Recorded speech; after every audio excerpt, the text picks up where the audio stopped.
All right, let's talk now to Mr. Dixon Osanje, who's a global security expert. He joins me here in our studios. Morning, Dixon. Thank you for your time.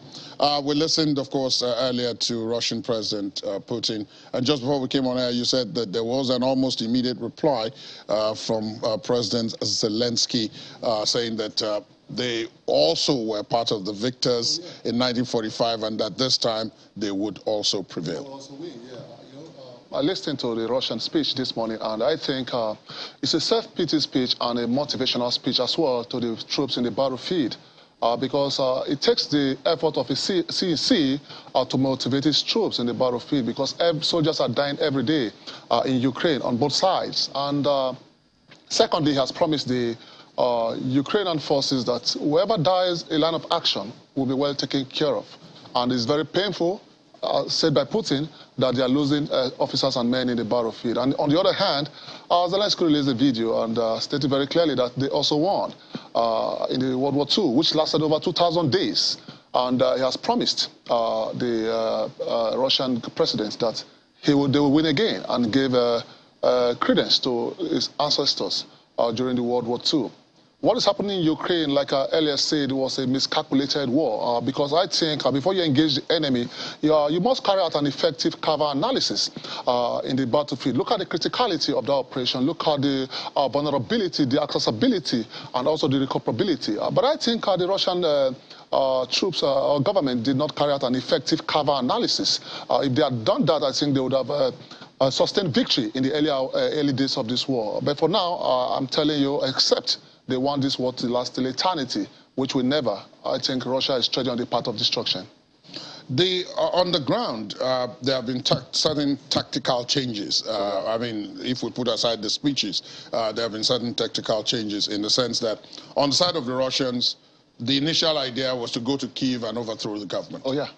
Then they decided to pull back, withdraw, and focus on Donbass and the areas where they were already quite present, and, seize those. Yeah. The Ukrainians started off by being on the defensive. Okay. But over time now, we seem to now see that, especially over the last week or so, we're hearing reports that the Ukrainians too are going on the offensive, occasionally launching attacks on the Russians. Yeah. And as I asked my previous guest, Ambassador Eso, some sort of stalemate, which is what you were describing in your answer, is being established now. Oh, yeah. Do you perhaps think that at this point, maybe a third party who brings in the possibility that maybe you guys can talk may stand a better chance than the last time I had you here? Okay, but you see, in the battlefield, as a former soldier of the Nigerian army, I must tell you the truth. In battlefield, there are two mindsets, the enemy mindset and the friendly mindset. The enemy are fighting to die, and if you see someone who is trying to protect his fatherland, such person is fighting to die. Just like, let me take an analogy from Boko Haram, they are fighting to die, while the Nigerian army are fighting to reunite with their family. So the Russian forces are in Ukraine to fight, take victory in the territory in Ukraine, and return back home to reunite with their family. But the Russian forces are fighting to die, to save their motherland. Just like having your elder brother slapping you in the face, your younger brother slapping his elder brother in the face is going to look surprising. So now, when this war broke out, it took the Ukraine by surprise, and that was why part of their, what's it called, airfield base was, destroyed by Russian forces. But right now, as it stands, Ladi, the Ukrainian forces are more motivated than ever before, and I must tell you the truth, they are fighting to die for their country. And if they want to also achieve this victory, the president is playing a big role, and that's leadership-wise, because if the president had taken a ride, the first time he was approached with a ride, Ukraine would have been history, and President Putin would have had a magnanimous May 9th celebration. As it is, he has not taken victory in Ukraine, and I don't think he's going to take victory because of the economic pressure. And Ukraine are receiving a lot of support from the international community. Putin says he tried to speak out, but the West didn't listen to him, and he's putting blame on the West right now, and NATO as well. But let me play the devil's advocate here.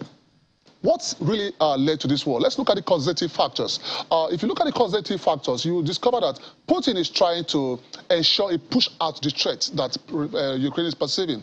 Now, I want to ask a question. For example, if Russia perhaps start having military bases in Canada, Mexico, close to American borderline, I don't think the American would see that friendly. So that is what Putin is perceiving. He's not feeling so comfortable with the presence of those forces within the region. But for me, it was Ukraine fighting to survive, and I think they're going to take victory. The president has promised the world. So there's very little chance that there will be any kind of peace here? Oh, no, there's a very little time, because for me, Putin will see it as a slap on his face if he takes a withdrawal.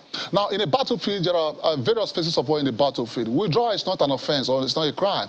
You withdraw to replan or to carry out an effective attack against your enemy. Their withdrawal from Kiev simply implies that as at then, they will not take victory. So they want to go back and also try to see if they could carry out site mapping, you know, how they pick and up... And then decide to pick where the critical areas. The critical areas. And the West is really behind Russia, the Ukraine. For me, I don't think we need to start... what the West needs to start doing is to still appeal to Putin and ensure we stop this war, because human lives are being exchanged for territorial gain.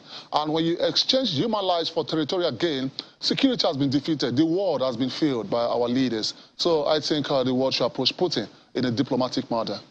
Indeed, we hope that, I mean, the NATO Secretary General was quoted this morning as asking that the war should stop. Last week, the UN Secretary General was in Kiev and in Moscow asking for the same thing.